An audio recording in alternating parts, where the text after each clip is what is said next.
बिहार में आसमानी आफत, मधुबनी में बिजली गिरने से 3 की मौत, दरभंगा में भी गई 1 की जान। दरभंगा जिले के बिरौल थाना क्षेत्र के लधोगटैया गांव में बुधवार को हुई मूसलाधार बारिश के दौरान वज्रपात से एक बुजुर्ग की मौत घटनास्थल पर ही हो गई। मृतक स्वर्गीय लखन चौपाल के 68 वर्षीय पुत्र हैं। बिहार में अचानक मौसम ने करवट ली है और कई जिलों में बारिश और वज्रपात की सूचना है। बिहार में बदले मौसम ने जहां लोगों को गर्मी से राहत दी है, वहीं कुछ जगहों पर बारिश और वज्रपात कहर बनकर भी इंसानों पर टूट पड़ा है। राज्य के अलग अलग जिलों में कई हादसे हुए हैं। मधुबनी जिले में वज्रपात की वजह से 3 लोगों की मौत हो गई है, जहां बुधवार सुबह आकाशीय बिजली ठनका गिरने से 3 लोगों की मौत हो गई है, जिसमें 2 महिला 1 पुरुष शामिल है। 2 अलग अलग थाना क्षेत्र में घटना हुई है। एक घटना झंझारपुर थाना क्षेत्र के पिपरोलिया पंचायत वार्ड 4 में हुई है, जबकि दूसरी घटना रुद्रपुर थाना क्षेत्र के ननौर पंचायत स्थित अलपुरा गांव में वार्ड नंबर 10 में हुई है। दोनों ही घटना में आकाशीय बादल देख लोग गोईठा एवं गेहूं की कटी फसल को ढकने के लिए गए थे, तभी आकाशीय बिजली की चपेट में आ गए। तत्काल उनकी मौत हो गई है। जानकारी के अनुसार बारिश में अपने गोईठा को ढकने के लिए गई 47 वर्षीय महिला के शरीर पर ठनका गिर गया, तत्काल मौत हो गई। मृत महिला की पहचान वार्ड नंबर 4 निवासी रमन कुमार महतो की पत्नी दुर्गा देवी 47 वर्ष के रूप में हुई है। दुर्गा देवी की पति रमन कुमार महतो 2 दिन पूर्व मजदूरी करने पंजाब गए थे। मौत की सूचना मिलते ही वह वापस ट्रेन पकड़ लिए हैं। अररिया संग्राम थाना प्रभारी अरविंद कुमार ने बताया कि बॉडी पोस्टमार्टम के लिए भेजा जा रहा है।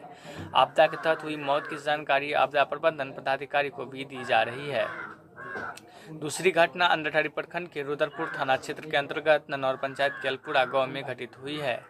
बुधवार की सुबह आकाश में बादल को देख घर से लगभग 300 मीटर दूर कटे गेहूं की बोझ को पॉलीथीन से ढकने के लिए दोनों पिता पुत्री खेत गए थे। उनके साथ उनका पुत्र भी गया था। अचानक ठनका गिरी, जिसकी चपेट में पिता पुत्री दोनों आ गए और दोनों की मौत वहीं पर हो गई, जबकि पुत्र बाल बचे। वह दहशत में है। जानकारी मिलते ही गांव में कोहराम मच गया। रुद्रपुर थाना अध्यक्ष आयशा कुमारी ने बताया कि सूचना मिलते ही पोस्टमार्टम के लिए तैयारी की जा रही है। आकाशीय बिजली से एक साथ हुई 3 मौत से 2 पंचायत में मातम छाया हुआ है। दरभंगा जिले में 1 मौत। इधर दरभंगा जिले के बिरौल थाना क्षेत्र के लधोगटैया गांव में बुधवार को हुई मूसलाधार बारिश के दौरान वज्रपात से एक बुजुर्ग की घटनास्थल पर ही मौत हो गई है। मृतक स्वर्गीय लखन चौपाल के 68 वर्षीय पुत्र जवाहर चौपाल थे। बारिश के दौरान वह खेत में थ्रेशरिंग हुई गेहूं लाने गए थे। इसी दौरान वज्रपात के शरीर पर ही गिर गया, जिसके उसकी मौत घटनास्थल पर ही हो गई। घटना करीब सुबह 7:30 बजे की बताई जा रही है। इसकी जानकारी मिलते ही मृतक के परिजनों एवं गांव के में कोहराम मच गया। ग्रामीणों की सूचना पर सीओ आदित्य शंकर एवं थाने की पुलिस अधिकारी दलबल के साथ घटनास्थल पर पहुंचे। मामले में कागजी प्रक्रिया की जा रही है। नवादा में वज्रपात से 4 लोग झुलसे। वहीं नालंदा जिले के वारिसलीगंज में वज्रपात की चपेट में आने से 4 लोग झुलस गए हैं। थाना क्षेत्र के मिल्की गांव स्थित 2 मंजिला मकान पर बुधवार की सुबह घटना हुई है। इसमें घर में रह रहे 4 लोग गंभीर रूप से झुलस गए हैं। घर का 4 एंड्रॉयड मोबाइल फोन भी क्षतिग्रस्त हो गया है। पीएचसी में इलाज के बाद सभी चारों को सदर अस्पताल नवादा रेफर किया गया है। गेहूं की फसल पर बर्बाद। बिहार में इस बार गर्मी अपेक्षा से थोड़ा पहले आ गई थी। मार्च के महीने में ही गर्मी का असर दिखाने लगा था। कृषि विशेषज्ञों ने उसी वक्त अनुमान जताया था कि तापमान में बढ़ोतरी की वजह से इसकी मार गेहूं के फसल पर पड़ सकती है। विशेषज्ञों ने कहा था कि अत्यधिक गर्मी होने की वजह से गेहूं के दाने विकसित होने से पहले पक सकते हैं। एक तरफा गर्मी की मार तो दूसरी तरफ बिहार में इस बदले मौसम की मार भी गेहूं के फसलों पर पड़ी है।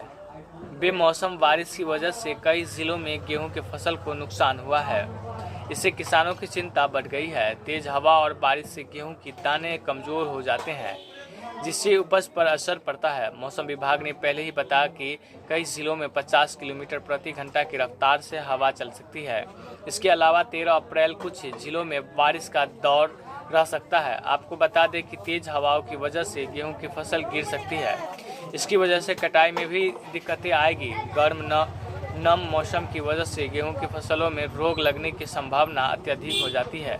हालांकि इस बेमौसम बारिश की वजह से गेहूं की कितनी फसल बर्बाद हुई है, अभी इसका आंकड़ा सामने नहीं आया है। बने रहे खबर MSP न्यूज़ 24 के साथ। गर्मी शुरू होते ही हाफने बिहार के चापाकल, पटना समेत कई जिलों में जलस्तर में खतरनाक गिरावट। पटना के ग्रामीण क्षेत्रों में भूजल का स्तर 32 से 39 फीट पर पहुंच गया है।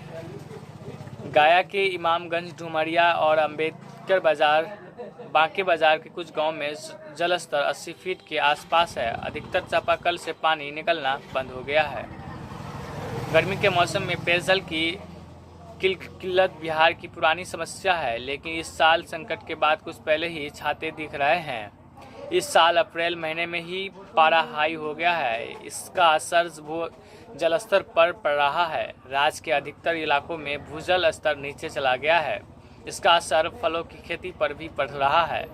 सबसे ज़्यादा प्रभावित पटना, गया, नवादा और नालंदा जिले के ग्रामीण इलाके हैं। उधर अधिकतम तापमान में बढ़ोतरी का असर आम और लीची की फसल खराब हो रही है। आम के टिकुले गिर रहे हैं और लीची के मजर झड़ रहे हैं। बिहार में शहर शहर खाकी पर कहर। मुजफ्फरपुर और सासाराम में पुलिस पर बरसे पत्थर, 3 जवान घायल।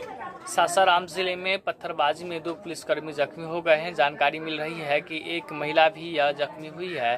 सासाराम के मुफस्सिल थाना क्षेत्र के मुरादाबाद गांव में एक वारंटी को पकड़ने गई थी। बिहार में पुलिस पर हमले नहीं थम रहे हैं। राज्य में शहर शहर खाकी पर कहर बढ़ रही है। मुजफ्फरपुर के बाद अब सासाराम जिले में भी पुलिस पर पत्थरबाजी की गई है। दोनों जिले में हुई इस पत्थरबाजी में अब तक 3 पुलिसकर्मी जख्मी हुए हैं। सासाराम में जिले में पत्थरबाजी में 2 पुलिसकर्मी जख्मी हो गए हैं। जानकारी मिल रही है कि महिला भी यह जख्मी हुई है। सासाराम के मुफस्सिल थाना क्षेत्र के मुरादाबाद गांव में एक वारंटी को पकड़ने गई पुलिस पर ग्रामीणों ने पत्थरबाजी की है। पत्थरबाजी में घायल 2 पुलिसकर्मी का इलाज जारी है। इस मामले में पुलिस ने 20 नामजद सहित कुछ अज्ञात लोगों पर केस दर्ज किया है। सासाराम मुफस्सिल थाना क्षेत्र इंस्पेक्टर रोशन कुमार ने घटना की पुष्टि की है। पुलिस पर पत्थरबाजी की यह घटना मंगलवार की देर रात की बताई जा रही है। फिलहाल पुलिस अभी इस मामले में आगे की कार्रवाई में जुटी हुई है। इससे पहले खबर आई थी मंगलवार की देर रात सही मुजफ्फरपुर के बचौहा में पुलिस टीम पर हमला हुआ है। दरअसल यहां पुलिस को सूचना मिली थी कि गांव में झगड़ा हो रहा है। पुलिस इस विवाद को सुलझाने गई थी, लेकिन अचानक पुलिस पर हमला कर दिया गया। इस हमले में सैंप के एक जवान जख्मी हो गए हैं। जख्मी जवान ने बताया कि महिलाओं ने घर की छत से ईंट और पत्थर फेंके थे। इसमें उनका सिर फट गया। पत्थरबाजी की वजह से पुलिस वालों को वहां की किसी तरह बचकर भागना पड़ा। इस मामले में पुलिस ने 3 लोगों को अरेस्ट भी किया है। आपको बता दें कि हाल के दिनों में बिहार के अलग अलग जिलों में पुलिस वालों पर हमला की खबर सामने आई थी। 12 मार्च को अररिया जिले के फुलकाहा थाना क्षेत्र में फरार वारंटी गिरफ्तार के दौरान पुलिस टीम पर धक्का-मुक्की की गई थी। इससे जमीन पर गिरने की वजह से ASI राजीव रंजन मल्ल की मौत हो गई थी। 14 मार्च को मुंगेर जिले में शराब पीकर हंगामा कर रहे शख्स को समझाने गए डायल 112 की टीम पर धारदार हथियार से हमला किया गया था। इसमें ASI संतोष कुमार सिंह गंभीर रूप से जख्मी हो गए थे। बाद में उनकी मौत हो गई थी। 15 मार्च को भागलपुर जिले में विवाद सुलझाने गई पुलिस टीम पर पथराव किया गया था। इस पथराव में एक ASI, 3 सिपाही और 1 चौकीदार जख्मी हो गए थे। इसके अलावा खगड़िया समेत कुछ अन्य जिलों में भी पुलिस पर हमला की घटना हाल के दिनों में हुई है। समस्तीपुर में खूनी खेल, महिला समेत 3 को मारी गोली, 2 की हालात गंभीर, हायर सेंटर रेफर। घायलों में 2 की हालात नाजुक, जिन्होंने बेहतर इलाज के लिए हायर सेंटर रेफर कर दिया गया। परिजन उन्हें बेगूसराय ले गए हैं। महिला का इलाज स्थानीय अस्पताल में चल रहा है। गोली मारने वाले बदमाश पूर्व बिहार के समस्तीपुर से खूनी खेल की खबर आई है। एक वारदात में 3 लोगों को गोली मार दी गई, जिनमें एक महिला भी शामिल है। घायलों में 2 की हालात नाजुक है, जिन्हें बेहतर इलाज के लिए हायर सेंटर रेफर कर दिया गया है। परिजन उन्हें बेगूसराय ले गए हैं। महिला का इलाज स्थानीय स्तर पर चल रहा है। गोली मारने वाला बदमाश पूर्व में जेल जा चुके हैं। घटना दलसिंहसराय के मनोहर टोल की है। पुलिस छानबीन में जुट गई है।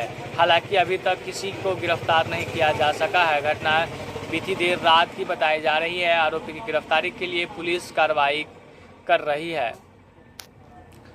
दलसिंहसराय शहरी क्षेत्र स्थित मनोहर टोला में मंगलवार रात बेखौफ बदमाशों ने एक महिला समेत 3 लोगों को गोली मार दी। घायलों की पहचान सौरभ सुमन उर्फ सम्राट 24, बाल किशन 12 और सुशीला देवी की उम्र रूप में की गई है। तीनों के घायल आसपास ही हैं।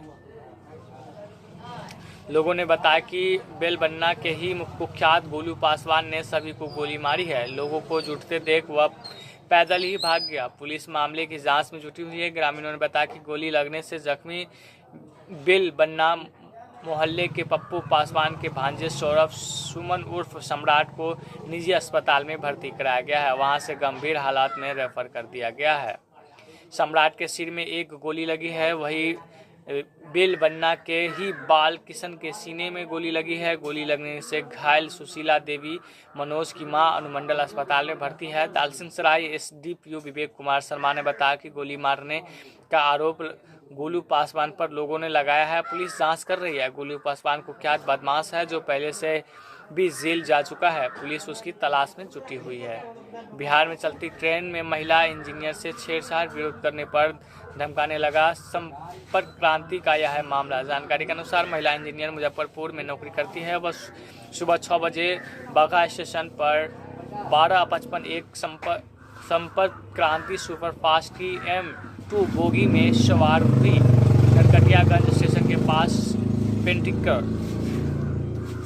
जानकारी के मुताबिक बिहार में चलती ट्रेन में महिला इंजीनियर से छेड़छाड़ का मामला सामने आया है। महिला इंजीनियर ने FIR में अपनी आपबीती बताई है। पूर्व मध्य रेल के नरकटियागंज स्टेशन के पास मंगलवार को आनंद विहार के मुजफ्फरपुर आ रही 12:55 संपर्क क्रांति सुपरफास्ट में पेंटिक कार मैनेजर ने महिला इंजीनियर से छेड़खानी की है। मामले को लेकर महिला इंजीनियर ने पेंटिक कार मैनेजर संतोष शाह के खिलाफ रेल थाना मुजफ्फरपुर में आवेदन दिया है। संतोष शाह के खिलाफ रेल थाना मुजफ्फरपुर में आवेदन दिया है। संतोष शाह पिपरा स्टेशन पर ट्रेन से उतरकर फरार हो गया। महिला इंजीनियर ने ट्रेन में अकेले सफर कर रही थी। रेल थानेदार रंजीत कुमार ने आवेदन को ले रेल थाना नरकटियागंज भेज दिया है। बने रहे खबर में SP News 24 के साथ। जानकारी के अनुसार महिला इंजीनियर मुजफ्फरपुर में नौकरी करती है। वह सुबह 6 बजे बगहा स्टेशन पर 12:55 संपर्क क्रांति सुपरफास्ट की M2 बोगी में सवार थी। नरकटियागंज स्टेशन के पास पेंटिक कार मैनेजर ने उसके साथ छेड़छाड़ की। विरोध करने पर डराने धमकाने लगा। ट्रेन में सवार अन्य यात्री सख्त हुए और तो वहां से बस निकल भागा। बने रहे खबर में SP News 24 के साथ। लौटते अगला अपडेट लेकर, तब तक के लिए विदा लेते। जय हिंद, जय भारत।